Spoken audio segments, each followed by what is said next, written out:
우리가 지금 이제 믿음에 대한 이야기를 계속 이제 몇 주간 드리고 있고, 또 주일 오전을 통해서 또 우리 지난주에 또 목양에 대한 말씀도 오늘 이어서 지난주부터 드리고 있습니다. 학산 타워에 있는 한 한의원에 갔더니 저보고요, 그 한의사께서 목양 체질이라 이렇게 이야기를 해주는 거예요.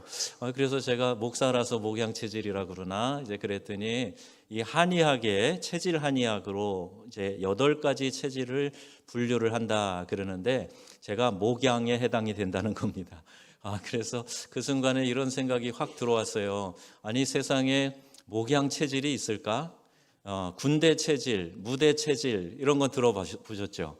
나 군대 체질이야. 난 무대만 서면 떨리지도 않고 뭐 연습도 안 했는데 잘해. 이런 사람들 얘기를 가끔 듣는데 과연 목양 체질이 있을까? 목회가 뭔지 제대로 아는 사람이라면 그렇게 쉽게 말할 수 없을 거다 그런 생각이 들었어요. 제가 1990년에 신학대학 졸업하고 전도사 시취를 받았습니다. 그리고 또 이제 1997년에 목사 안수를 받았으니까 성직에 들어선 지 34년, 목사 안수를 받은 지도 27년 이렇게 되었어요. 그런데 결코 목회가 이게 마스터가 안 됩니다. 어떤 직종이든지 뭐 한 30년 했다 그러면 나는 이 분야에 있어서 베테랑이야, 뭐 전문가야, 여긴 뭐 눈 감고도 해, 뭐 이렇게 이야기할 분들이 계실지 모르겠어요. 그러나 이 목회라는 것은 그렇지 않습니다. 흔히들 외국어를 배우면서 나 언어를 마스터했다, 일본어 마스터, 뭐 이렇게 뭐 책도 나오고 뭐 영어 마스터 얘기하지만 외국어를 성실하게 해보면 이게 어불성설이라는 생각이 들어요. 어떻게 외국어를 마스터할 수 있단 말인가? 마찬가지로 이 목회도 마스터 없어요. 목회 프로 이런 말들은 가당치도 않습니다. 그래서 저도 늘 자신이 없습니다. 지난주 말씀에 비추어 볼 때 교인들이 계속 기도하라고 하나님께서 그렇게 하신 거다 말씀드렸어요. 이 천사가 목회하면 더 잘할 텐데 천사에게 목회를 맡기지 않으시고 양들 가운데 뽑아서 양 무리를 책임지는 목자로 세우셨다. 여러분 기억나시죠? 그래서 여러분이 목자를 위해서, 목회자를 위해서 기도해 주셔야 됩니다. 그래서 기도할 때마다 여러분이 그렇게 기도하는 거 감사하고, 그렇게 해서 교회가 하나님의 뜻을 실천하는 믿음의 공동체 되기를 우리 주 예수님의 이름으로 축원합니다. 하나님께서 모세에게 자신의 이름을 계시하실 때 사용하셨던 표현이 있어요. 출애굽기 3장 14절 말씀에 보면 나는 스스로 있는 자다 이렇게 말씀합니다. 이 스스로 있는 자의 번역은 영어에는 I am that I am 이렇게 되어 있어요.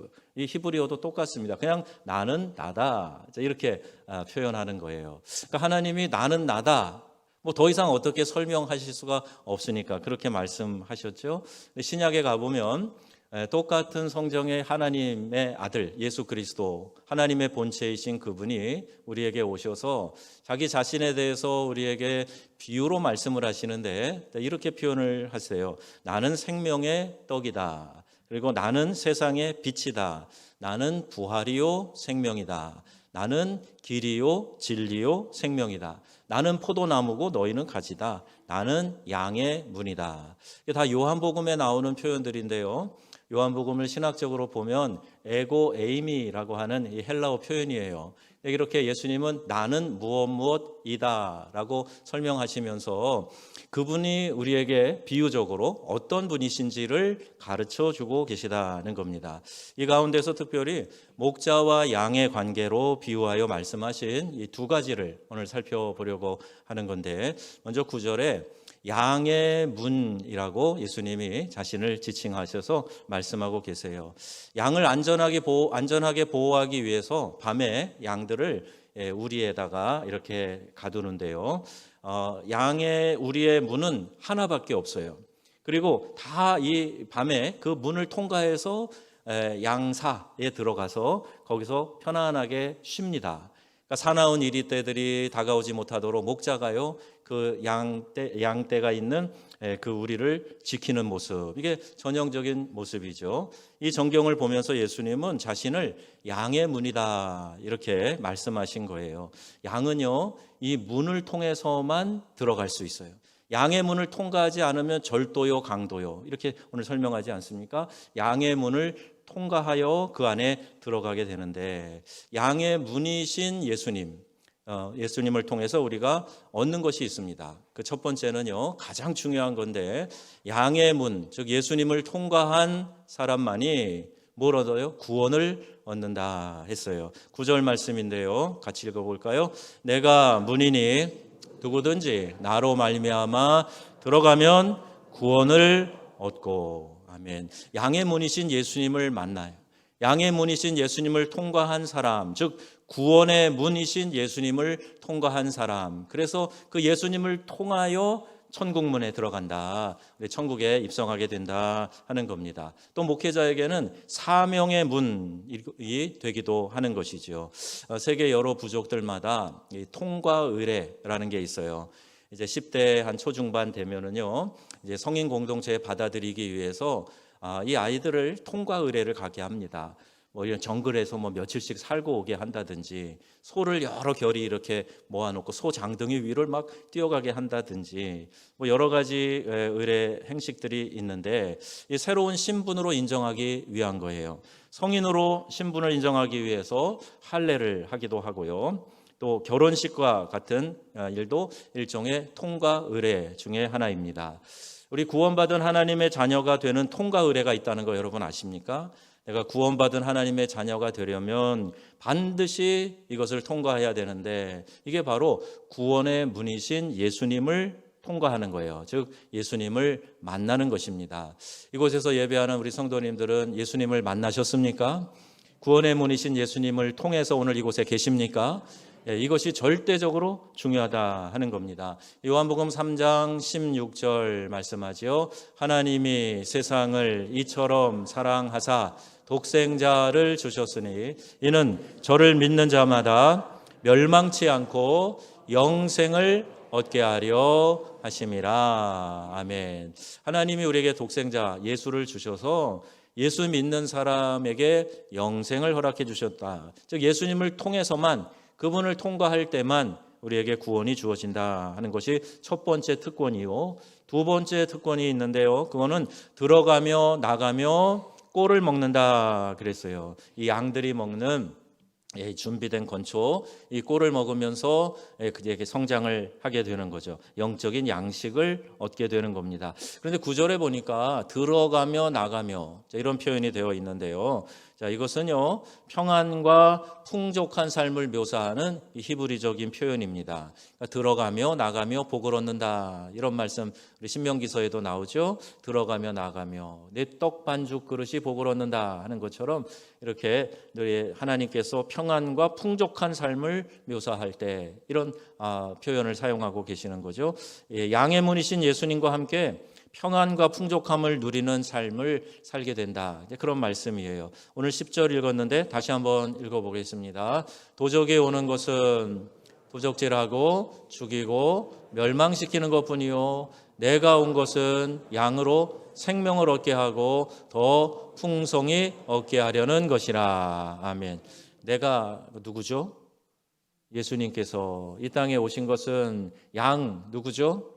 우리들 믿는 성도들에게 생명을 얻게 한다, 영생을 주시는 거예요. 그리고 더 풍성히 얻게 하려는 것이라. 우리의 삶 가운데 꼴을 먹여주시고 우리를 인도하시고 이끌어주시는 풍요로움을 허락해 주신다는 겁니다. 여러분, 주님 안에서 이 평안과 또 풍족을 누리는 성도님들이 다 되시기를 주님의 이름으로 축원합니다. 선한 목자 되시는 예수님은 이 양들을 위해서 온갖 것을 다 예비해 주시고, 심지어는 그의 생명도 아낌없이 우리를 위해 주셨어요. 그래서 선한 목자의 본을 따르는 목양의 근본은 온갖 수고를 감당하며 양들을 푸른 초장으로 인도하고 양식인 풀을 먹게 하는 겁니다. 갈증을 해소하기 위해서 시냇가로 인도합니다. 그리고 양을 해하려고 하는 사나운 맹수들로부터 보호해 주는 거예요. 그들이 들고 다니는 지팡이와 막대기, 그것이 때로는 양들이 그 지팡이 머리를 보고 방향을 잡아서 따라가게도 하죠. 인도하는 지팡이가 되고, 또 그들을 이렇게 구덩이에 빠져 있거나 할 때, 낭떠러지에 걸쳐 있거나 할 때 건져내는 도구도 되기도 하고, 또 하나는 사나운 맹수가 와서 늑탈하려고 할 때 그 맹수와 막대기를 가지고 싸우는 거예요. 제가 전에 KBS 도전지구 탐험대가 이 다큐멘터리를 찍으러 와가지고 그 PD랑 또 탤런트랑 이제 같이 다니면서 뭐 통역과 또 가이드를 해준 일이 있어요. 거기 이제 화장하는 예쁜 남자를 한번 보셨을 겁니다. 남자들이 구애를 하기 위해서 예쁘게 화장하고 춤추고 이제 그러는 건데, 여자들이 이렇게 간택하고 뭐 그러면 신랑이 되고 이제 그러는데, 그 마을에 들어가서 며칠을 같이 지냈는데요, 일상을 보게 됐죠. 목축을 하는 부족이다 보니까요, 양들을 몰고 이리저리 다니는데, 한참을 가다가 길에서 이제 다른 부족이든 같은 부족이든 서로 만나잖아요, 목자들이. 그러면 이게 긴 막대기를 꺼내가지고 여러분 스타워즈에 있는 것처럼 막 그 막대기를 휘두르면서 서로 이제 싸워요. 이 싸우는 게 서로 힘겨루기를 하는 게 아니고, 이렇게 서로 무술도 연말을 하기도 하고, 이렇게 같이 이제 대련하듯이 이렇게 하는 거예요. 그걸 보면서 나무 막대기에서도 막 불꽃이 튀는 것 같다, 그런 생각을 할 만큼 격렬하게 싸우는 그 모습을 보면서 그렇게 양들을 지키겠다는 거예요. 그렇게 지팡이와 막대기로 양떼를 이끄는 목자의 모습을 아주 실감 있게 본 일이 있습니다. 다윗이 골리앗과 싸울 때 사용한 물맷돌이 있어요. 이 물맷돌을 결국 던져서 골리앗 이마에 박히게 하지 않습니까? 평소에도 다윗은 이 물매 던지는 연습을 많이 했어요. 왜? 이 곰이나 사자가 와가지고 양떼를 잡아가지 못하도록 이미 멀리 있을 때 돌멩이를 던져서 쫓아내는 이제 그런 일들을 했던 것이죠. 이런 보호와 함께 궁극적으로 목숨까지도 내어주는 선한 목자가 바로 우리 주님이시다. 그래서 이러한 선한 목자와 대조적으로 사용된 단어가 뭐였죠? 사꾼 목자라는 거예요. 12절 말씀인데요, 12절 다시 봅니다. 사꾼은 목자도 아니요 양도 재앙이 아니라 이리가 오는 것을 보면 양을 버리고 달아나나니 이리가 늑탈하고 또 해치느니라. 아멘. 세월호 사건 또 몇 주기 하면서 다시 한번 보지만, 선장은 배를 버리고 도망하지 않는 겁니다. 그렇기 때문에 많은 비난을 받는 거죠. 마찬가지로 선한 목자는 이렇게 양들을 위하여 목숨을 버리지만, 사꾼은 목자도 아니고 양도 재앙이 아니니까 이리가 오는 것을 보면 양 버리고 달아난다, 이렇게 이야기하고 있어요. 13절에 달아나는 이유는 저가 사꾼인 까닭이다. 이 사꾼이라는 말이 뒤에 목자와 붙으면 우리는 상당히 경멸하는 나쁜 의미로 많이 사용을 하는데, 사꾼이라는 말만 딱 떼어서 놓고 보면 국어사전에 이렇게 정의되어 있습니다. 사꾼은 삭슬 받고 임시로 일하는 사람. 그러니까 일하면 품삯을 받잖아요. 그 품삯을 받고 임시로 일하는 사람을 다 사꾼이라고 부르는 거예요. 그런데 이것이 이제 그 사전의 의미를 넘어서서 성경의 의미로 들어가 보면 이런 겁니다. 돈으로 좌우되는 사람, 돈 때문에 일하는 사람, 이 사람이 사꾼인 것이에요. 제가 프랑스에 처음 청빙받아 갈 때에 이제 정부에서 교회를 통해 이렇게 해준 신분증이 있어요. 거기 이제 체류할 수 있도록 주는 비자인데, 거기에 직업이 적혀 있습니다. 신분증에 직업이 나와요. 그 직업에 뭐라고 되어 있는가 하면 저에게 살라리에라고 되어 있어요. 그러니까 월급 받는 사람이라는 거예요. 월급장이라는 얘기고, 그 목사인데 말이죠, 월급장이. 그리고 좀 나쁜 말로 하면 그게 바로 사꾼 아니겠어요? 근데 목사 신분증에 사꾼이라고 쓰고 다니라는 건가? 이제 처음에 이제 그런 생각이 우습게 들어왔어요. 근데 불어 성경을 자세히 보면 르 맥세네라고 하는 경멸하는 사꾼이라는 단어가 따로 있어요. 그래서 조금 위안이 되기도 했는데, 아무튼 목양을 하는 목사는 돈으로 좌우되는 사람, 돈 때문에 일하는 사람일 수 없는 겁니다.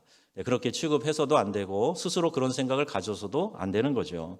그래서 월급이 아니라 사례비라고 하고, 종교인 과세 저희가 성실하게 납세를 하고 있지만 거기에 근거해서 우리 종합소득으로 신고를 하고 그렇게 납세를 하고 있어요. 그러니 교회에서도 사례비라는 말을 하는 거예요. 말 그대로 고맙다라고 사례하는 돈, 그것을 생활비로 받는 겁니다. 우리의 선한 목자이신 예수님은 양들을 위해서 목숨을 버리셨어요. 그리고 부활하셔서 베드로를 만나서 이렇게 위임하십니다. 이게 바로 목양의 본질이에요. 목양의 본질. 한 베드로가 실수 많고 결국 예수님도 부인하지 않았어요. 그런데 그 베드로에게 부활하신 예수님이 친히 찾아가셔서 이렇게 목양을 위임하고 계시는 겁니다. 그래서 목양의 본질, 목회가 무엇인가에 대해서 먼저 우리가 생각해 봐야 될 부분이 있어요. 목회의 성경적 근거가 어디 있는가 하는 거예요. 이게 성경적인 것인가? 말씀에 의하여서 우리에게 이런 관계를 가르쳐주고 계시는 건가를 정확히 알아야 돼요. 그래서 목사는 목사의 역할로서 알아야 되고요. 성도도 그와 같은 것으로 원리로 알아야 한다는 겁니다. 목사라는 단어는 성경에는 딱 한 번 나옵니다. 에베소서 4장 11절 말씀인데요. 헬라어의 포이멘이라고 하는 단어예요. 영어에는 pastor라는 단어를 사용하고 있지요. 에베소 4장 11절 말씀에 비추어 볼 때 교회에 있어서 직제상 목사라고 이렇게 표현을 하고 있어요. 한번 읽어보겠습니다. 그가 어떤 사람은 사도로, 어떤 사람은 선지자로, 어떤 사람은 복음을 전하는 자로, 어떤 사람은 목사와 교사로 삼으셨으니. 아멘. 자, 이제 초대교회에 있는 직제가 나오는데 그 당시 사도들이 있었어요. 선지자들이 있었어요. 그리고 복음 전하는 전도자, 그리고 목사, 교사, 이렇게 직제가 나눠져 있는 것을 보게 됩니다. 70인역 성경을 보게 되면요, 거기에는 로에라는 단어를 사용하고 있는데 양떼를 치는 자, 이런 의미에서 목자라는 단어를 번역하고 있어요. 즉 목자, 또 목양자, 양 치는 자, 영어의 pastor, 이게 똑같은 이제 의미로 사용되고 있고 번역되고 있는데 성경의 여러 곳에 이런 목사라는 단어는 아니지만 그 양떼를 치는 자라는 의미의 구절들이 마태복음, 마가복음, 요한복음, 베드로전서에 다양하게 언급되어져 있습니다.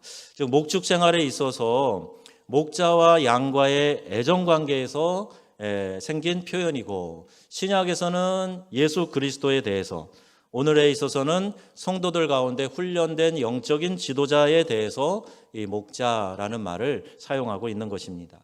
모두 영혼을 사랑해서 키우는 자로서의 역할, 이것을 강조하고 설명하고 있는 거죠. 그래서 목회 사역의 소중한 근거는 예수님께서 위탁하셨다, 베드로에게 위임하셨다 하는 데서 찾게 됩니다. 요한복음 21장 15절에서 17절에 그 말씀이 나와요. 부활하신 예수님께서 베드로를 찾아가셨습니다. 베드로가 예수님을 3번이나 부인하고 이렇게 부끄럽고 체면 다 구긴 상태에서 이렇게 본업에 돌아가 있는데, 그 시몬 베드로에게 찾아가셔서 예수님이 다시 근원적인 질문을 하세요. 요한의 아들 시몬아, 베드로라고 안 하시고 게바라고 안 하시고 아들, 요한의 아들 시몬아, 네가 나를 사랑하느냐 물어보시는 거예요. 예수님을 따르고 그분의 일을 감당하고 맡겨주신 일을 감당하고 하는 데 있어서 가장 중요한 전제는 그건 체면이 아니에요. 내가 어떤 일을 했다라고 하는 과거의 경력 아닙니다. 어떤 타이틀, 직제 아닙니다. 내가 예수님을 사랑하기 때문에 지금 이 일을 하고 있는 줄로 믿습니다. 그걸 물어보는 거예요. 요한의 아들 시몬아, 그의 원래 이름을 부르시면서 네가 나를 사랑하느냐 3번이나 물어보셨어요. 베드로는 몇 번 예수님 부인했죠? 3번 말로 부인했어요. 그런데 다시 한번 3번 물으시면서 너 나 사랑하지? 너 나 사랑하지? 정말 날 사랑하지? 이렇게 예수님이 베드로에게 되물어보시는 거죠. 그리고 그때마다 부끄럽지만 겸연쩍지만 베드로가 대답을 하잖아요. 아시잖아요, 주님. 제 마음 아시잖아요. 그런데 저의 부족함도 아시고 실수하고 실패한 것도 아시잖아요. 그러면서 겸손히 대답을 해요. 그때마다 예수님이 뭐라고 답하시죠? 사랑한다는 고백을 들으시고 내 양을 먹이라, 내 양을 치라, 내 어린 양을 먹이라. 그러면서 베드로에게 이 목양을 위임하고 계시는 거예요. 여전히 부족하고 허물 많은 제자였지만 또 주님처럼 완전하신 그런 선한 목자도 될 수 없을 테지만 그래도 그에게 소중한 주님의 양떼를 맡기고 그들을 먹이고 돌보라고 위탁하신 것입니다. 그래서 목사는 목회를 하는 사람이고 목회는 목양을 하는 거예요. 양을 돌보기 위해서 행하는 모든 사역, 이것을 목회 사역이라고 이야기를 하는 겁니다. 한국에서도 신학교에서 가르쳐보고 또 이제 카메룬에서는 신학교 전담 사역도 해보고 그랬어요. 근데 신학생들을 뽑을 때마다 제일 먼저 묻는 질문이 그겁니다. 자네 하나님으로부터 부름받은 소명이 있는가? 이것을 먼저 물어봐요. 왜냐하면요, 하나님이 나를 부르셔서 내가 이 일을 감당하기 위해 신학을 공부하러 왔습니다. 이게 전제가 되지 않으면 신학을 하고 난 다음에 아주 흉측한 사람이 될 수 있어요. 목회는 고사하고 그 이상한 신학들을 영향을 받아가지고 내 신학마저도 싹 까먹는 그런 일들도 생길 수 있습니다. 그래서 주의하게 이야기를 하는 거예요. 두 종류의 목사가 있다 그랬죠. 직업 목사와 소명 목사입니다. 직업 목사는 말 그대로 내 직업을 위해서 소명 없이 주변 사람의 권고나 자기의 의지로 목사가 되어서 이 직업 생활을 하겠다, 이렇게 생각을 하고 신학을 하는 사람이에요. 노후에 하나의 안정적인 직업을 찾아보다가 목회하면 좋겠는데 그거 정년 퇴직도 70살이라네. 아이고 그거 괜찮겠다. 이렇게 생각하면 이거는 직업 목사가 될 가능성이 거의 100%입니다. 하나님이 나를 부르셔서 그 뜨거운 부름에 응답하여 내 생명도 하나님 앞에 드립니다 하는 마음으로 주님 앞에 나온 사람이, 그 사람이 바로 소명 목사의 삶을 살게 되는 겁니다. 여러분, 우리의 삶 가운데 하나님이 나를 이렇게 저렇게 사용하길 원하세요. 거기에 응답해서 그 소명의 부르심에 합당한 삶을 살아가는 것이 가장 복되고 가장 행복한 삶인 줄로 믿으시기를 바랍니다. 하나님께서 내 인생에 허락하신 소명이 뭔가, 이걸 찾는 일이 참 중요해요. 그래서 목사로서의 사역은요, 그래서 직장이기 이전에 하나님이 맡기신 사명, 이것을 감당하는 일이에요. 이 일을 위해서 신학을 배우고 영성을 훈련받고 목회 임상에서 경험을 한 후에 그 다음에 목사 안수를 받게 되는 겁니다. 공부 몇 과목 했다고 목사 되는 게 아니고요, 이런 과정을 통해서 하나님이 세우신 그 일에 부끄럽지만 부족하지만 연약하지만 맡기신 일을 최선을 다해 감당하겠습니다, 이런 마음으로 그 소명에 응답하여 하는 일이, 그게 목회 사역이에요. 목사가 되기 위해서 그래서 기본적으로 생각할 것이 있어요. 목자가 된다 하는 것은 이 의미입니다. 앞서 행하는 사람이에요. 요한복음 10장 4절입니다. 같이 읽어보겠습니다. 자기 양을 다 내어놓은 후에 앞서서 가면 양들이 그의 음성을 아는 거로 따라오되. 목자가 앞서 가요. 물론 지팡이가 이렇게 있어요. 그럼 지팡이 머리를 보겠지만 양은 근시해요. 그러니까 목자의 소리를 듣고 양을 앞에서 이끌어 가면서 이렇게 앞서가는 사람, 그 사람이 목자라는 거예요. 양을 따라가는 게 아니라 양을 이끌어가는 거죠. 그리고 또 목자의 역할 가운데 중요한 것은 양들을 사랑으로 돌본다 하는 거예요. 양들을 아는 게 목자라 그랬어요. 오늘 3절 말씀에 보니까 이렇게 되어 있는데, 그가 자기 양의 이름을 각각 불러 인도하여 내느니라. 요새 반려견 키우는 분도 많으시겠지만 우리는 이 양이 친숙하진 않아요. 그러나 반려견에 익숙하신 분들은 아실 거예요. 어떻게 얘가 희한하게 자기 이름을 안대? 정말 잘 알아요. 양들도 목자가 지어진 자기의 이름을 알아요. 그리고 목자의 음성을 압니다. 목자는 양을 사랑으로 돌보며 양을 아는 사람이에요. 그의 이름과 형편과 처지와 문제를 아는 사람이 목자입니다. 이 세상에요, 목사의 타이틀을 가진 사람은 많아요. 그런데 내 목자냐 하는 것은 다른 문제입니다. 그가 내 이름을 아는가? 그가 나의 형편을 아는가? 그가 나의 처지를 아는가? 그가 나를 위해 기도하고 있는가? 그러면 나의 목자죠. 그러나 전혀 그런 관계가 없이 TV에서 유명한 설교자라고 내 목자가 아닙니다. 한국의 큰 교회를 목회하는 목사님, 그렇다고 해서 제가 한두 번 만났어도 나의 목자는 아닌 거예요. 그가 나를 알고 나의 형편과 처지를 알고 나를 위해 기도하는, 그래서 목자의 음성을 나에게 들려주는 그 사람이 내 목자인 것이죠. 그들의 기쁨이 되고 그들이 풍성함에 거하도록 푸른 초장으로 잔잔한 물가로 인도하고, 또 어쩌다 탈이 나거나 어쩌다가 몸이 아프거나 다리가 부러지거나 그러면 그것을 고쳐주고 그것을 치료해주고 그리고 이렇게 돌봐주는 역할을 하는 것이, 그게 목자입니다. 하나님께로부터 공급받은 축복의 통로를 열어주는 사람이 나의 목자인 것이죠. 저는 스스로 질문을 해봅니다. 내가 목사가 아니고 교회의 교인이라면 명성교회에 나가고 싶을까? 이런 생각을 해봐요. 그래서 우리 교회의 좋은 점이 뭐지? 우리 교회가 좀 부족한 게 뭔가 하는 것을 스스로 물어보고 또 대답도 해보고 하는 거예요.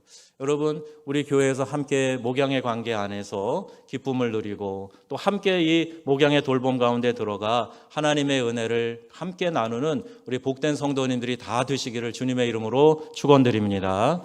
그러면 목자의 영역에서는 목자 스스로 부단히 자기의 정체성을 찾고 본질에 충실하기 위해서 노력해야 되겠죠. 양들도 마찬가지입니다. 양들도 따라가는 그 관계에서 어떻게 해야 하는가? 첫째는 목자의 음성을 알아야 된다는 거예요. 3절에 보니까 문지기가 그를 위하여 문을 열고 양은 그 음성을 듣나니 그가 자기 양의 이름을 각각 불러 인도하여 내느니라. 양들이 문을 열 때 우르르 나오는 게 아니라 하나씩 이름을 부를 때 그 이름을 듣고 양들이 한 마리씩 나온다는 거예요. 그래서 양이 가지고 있는 특징 중에 하나가 있는데요. 양은 신체적인 약점도 많이 있다 그래요. 그래서 우리가 생각하는 것처럼 깨끗한 어린 양이 아니고요. 이 배는 거의 오물통이 되어 있고, 그리고 눈은 근시인데다가 지혜롭다고 생각하나 지혜롭지 않아요. 더울 때는 막 자기들끼리 붙어 있고 추울 때는 그냥 혼자 이렇게 하고 있고 막 이런다 그래요, 양이. 그런데 철저하게 양은 근시입니다. 이게 아주 큰 양의 신체적인 어려움 중에 하나인데요. 그래서 낭떠러지 같은 때 이렇게 막 가다가 앞에 양이 떨어지는데도 그 모르고 그냥 눈이 어두우니까 가다가 또 떨어지고 이렇게 하는 게 양이랍니다. 그런데 양은요, 이게 이제 청각이 발달해 있어요. 잘 알아듣고 분별해서 들을 수 있도록 그 하나님이 배려해 주신 거죠. 웅덩이에 모여 섞여 갖고요, 목자들이 양들을 이렇게 몇씩 이끌어 와가지고 같이 섞어가지고 이제 웅덩이에서 물을 마신단 말이에요. 이제 물 마시고 다시 이제 돌아가려고 할 때 목자가 야, 우리 가야 되겠다. 그리고 양떼를 이렇게 부를 때 현지에서 살다 온 우리 교수님 그 얘기 하시더라고요. 그때 목자가 매네 이렇게 부른대요. 그러면 양이 매 그리고 그 목자의 양만 어떻게 알아듣고 따라 나오는 거예요. 그 목자가 이렇게 부르니까 양들이 이렇게 소리를 내면서 따라 나와가지고 갈 길을 가더라는 겁니다. 이처럼 양은요, 최소한 목자의 음성을 알고 따라가야 돼요. 목자에게 듣지 않으려는 마음은 내가 목회적인 돌봄을 거절하는 것과 마찬가지입니다. 신천지 많은 건전한 교회들에 퍼져 있어요. 자기들끼리만 모여 있는 게 아니라 파송을 해서 기존의 교회들에 막 보냅니다. 어디에 그들이 있든지 지금 그 자리에 앉아 있어도 그 교회에서 목양을 하는 담임 목사가 그의 목자가 아니에요. 신천지 교인들의 목자는 총회장이라고 불리우는 교주 이만희 씨가 그들의 목자입니다. 여러분, CBS에서 만든 다큐 신천지 바로 알자, 이거 한번 꼭 보세요. 신천지의 교회관은 기성교회를 부정하고 파괴하고 믿지 않는 사람들을 대상으로 하는 선교가 아니고요, 이미 교인이 된 사람을 글로 끌고 가는 게 훨씬 수월하고 용이하고 시간이 덜 걸리거든요. 그러니까 그렇게 기성교회 암암리에 침투해서 점조직으로 접근하고 신자들을 미혹하고 심지어는 교회를 해체하는 데까지 나가고 있어요. 또 그들의 종말과는 신도들에게 불안과 공포심을 심어주고 가정과 사회를 떠나서 자기들의 조직 안으로 들어오도록 만드는 정상적인 사회생활, 가정생활 수행할 수 없도록 하는 그런 어려운 폐해가 심각한 수준에 있습니다. 그래서 여러분, 우리는 신앙생활을 하는 데 있어서 반드시 이런 목회적인 관계 안에서 돌봄을 받아야 돼요. 처음 정읍에 내려와서 목회를 하면서 나는 이 목회의 바운더리가 어디까지인지 정확히 알고 싶었어요. 우리 총회에 보고된 교회 그 당시 재적 인원이 500명에 가까웠지만 실제 인원을 정리해 보니까 절반 이하로 줄었어요. 그 중에서도 예배에 나오는 분들도 계시고 오랫동안 나오지 않는 분, 그냥 재적만 갖고 계신 분들도 여전히 정리 후에도 있었어요. 그러면 나에게 맡겨주신 목양의 책임이 누구까지인지, 그 후 8년입니다. 부족하지만 내게 맡겨주신 영혼에 대해서 책임을 다하려고 부단히 노력해왔어요. 하지만 여전히 이 목양의 영역에 들어오지 않는 사람들이 있는 것 같아요. 목회사역 가운데 설교는 굉장히 중요한 부분이에요. 그래서 여러분들 기도할 때 다른 건 몰라도 설교를 위해서 기도하시잖아요. 내가 은혜 받아야 되니까, 내가 영의 양식으로 채워져야 되니까 아쉬운 마음에 설교를 위해서는 기도하신단 말이에요. 그런데 설교 외에도 양들을 알고 기도하는 일, 상담하고 지도하는 일, 봉사를 하게 함으로 영적인 운동을 시키는 일, 영적 무장으로 훈련하는 일, 다양한 일들이 이 목양사역 안에, 목회 안에 있어요. 교회는 일꾼이 있고 일감이 있다, 이런 얘기를 우리가 흔히 하게 됩니다. 교회에서 막 팔을 걷어붙이고 힘을 합쳐서 교회가 앞으로 나가게 하는 그런 일꾼이 있는가 하면, 내가 일감이 되어서 다른 사람들이 다 신경 쓰고 나를 돌아봐야 되는 그런 사람들도 있단 말이에요. 그리고 또 많은 경우에 막달라 마리아가 있다 그래요. 이건 많이 들어보셨죠? 김막달라, 이 막달라 마리아가 있어요. 계속 하나님 앞에 뭘 구하기 위해서 막 달라고만 한다. 그래서 풍자적으로 지은 이름이 막달라 마리아입니다. 왜? 예수님을 내가 구원자로는 모셔드렸어요. 그런데 예수님이 나의 주님이 되셔서 그분이 나에게 맡기신 사명을 내가 최선을 다해 믿음으로 감당해 나가야 되는데, 이 부분은 하지 않고 섬김만 받으려고 하는 거예요. 구원자이신 예수님을 믿어 나 구원받았으니 이제 내 삶에 하나님 복만 주시옵소서, 편안한 삶이 되게 해 주시옵소서, 이렇게 하면 막달라 마리아식 신앙생활을 하게 됩니다. 이들을 가르치고 훈련해서 주님을 위해 일하는 사역에 동참시키는 일, 이처럼 예배와 전도, 교제, 훈련, 사역을 통해서 축복된 삶을 살도록 인도하는 모든 일이, 그게 다 목회 영역 안에 있는 일이에요. 나의 영적인 삶을 위해 기도하고 인도하는 목자와 친밀함을 유지하고 영적인 돌봄을 위탁하는 신앙 자세가 필요한 것입니다. 이것이 첫 번째 양들이 해야 될 일이에요. 목자의 음성을 듣고 그 다음에는요, 두 번째 따라간다는 거예요. 듣기는 듣는데 무반응이에요. 듣기는 듣는데 따라갈 의지가 없어요. 목소리를 듣고 가만히 있는 것 안 됩니다. 따라간다는 말은 이 들은 말에 대해서 내가 순종한다, 그런 의미를 가지고 있어요. 목자의 음성을 듣고 순종해야 인도함을 받을 수 있는 겁니다. 그래서 아무리 부족한 목사라도 성도의 입장에서 이 목양의 관계를 인정하지 않으면 건강한 신앙을 유지하는 데 많은 장애를 겪을 수밖에 없어요. 건강한 성도는 항상 두 가지 자랑이 있다고 그래요. 바로 나의 구원자 되시는 주님 되시는 예수님 자랑하는 거예요. 그래서 어디 가든지 예수님이 나에게 이런 은혜를 주셨어, 이런 구원을 베풀어 주셨어, 나의 소망이 되시는 예수님 감사합니다. 그리고 예수님 자랑하는 사람, 그 사람이 지금 신앙이 깨어있고 건강한 사람이에요. 그와 동시에 예수님만 자랑하는 게 아니라 주님의 몸이 된 교회, 공동체를 자랑합니다. 내가 섬기는 교회, 내가 나가는 교회는 참 은혜로워. 내가 나가는 교회는 참 찬양이 아름답고 찬양을 듣고 있으면 막 가슴이 찬하면서 은혜가 넘쳐나. 우리 교회 어떤 성도님들의 간증을 들어봤는데 그 간증이 정말 눈물 없이는 들을 수 없는 하나님의 놀라운 역사를 거기에서 발견하게 되어서, 그러면서 우리 교회 자랑을 하는 거예요. 교회 자랑의 대부분의 경우는요, 목회자와 그 교회 중직자들 얘기가 빠지지 않습니다. 교회 얘기하는데 목회자 얘기는 쏙 빼고 할 수는 없게 되어 있어요. 그러다 보니 여러분, 교회 자랑할 때는 당연히 목사와 교인들 자랑, 특별히 교회 장로님들, 권사님들 정말 은혜롭고 그분들만 생각하면 나도 내 신앙의 목표가 있어서 그분들처럼 믿음 생활 하다가 천국 가고 싶어. 자, 이런 자랑을 하는 거예요. 그렇게 할 때에 우리가 교회가 믿음의 건강한 교회로 세워져 가며 하나님의 은혜로 충만하게 될 줄로 믿습니다. 목사가 담대히 말씀을 증거하고 목양하도록 여러분 기도하셔야 돼요. 중직자들이 양무리의 본이 되도록 여러분 계속 기도하셔야 됩니다. 골로새서 4장 3절에 바울이 골로새 교인들에게 이렇게 기도 부탁을 하고 있어요. 다 같이요. 또한 우리를 위하여 기도하되 그리스도의 비밀을 말하게 하시기를 구하라. 아멘. 그리스도의 비밀을 담대히 전할 수 있도록 나를 위해서, 우리 이 전도팀을 위해서 기도해 주시오, 이렇게 부탁하고 있는 거예요.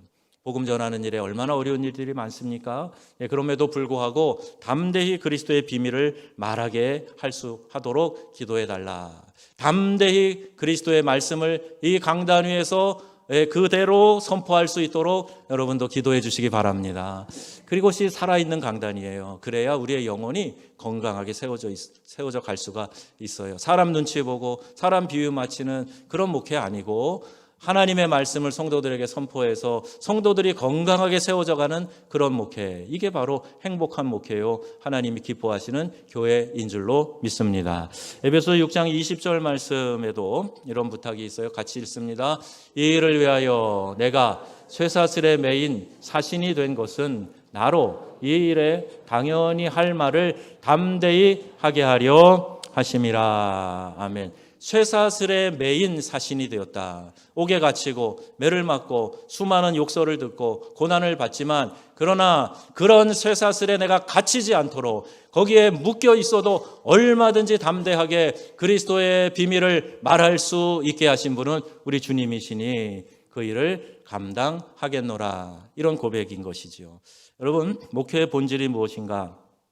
주님은 나의 양의 문이세요.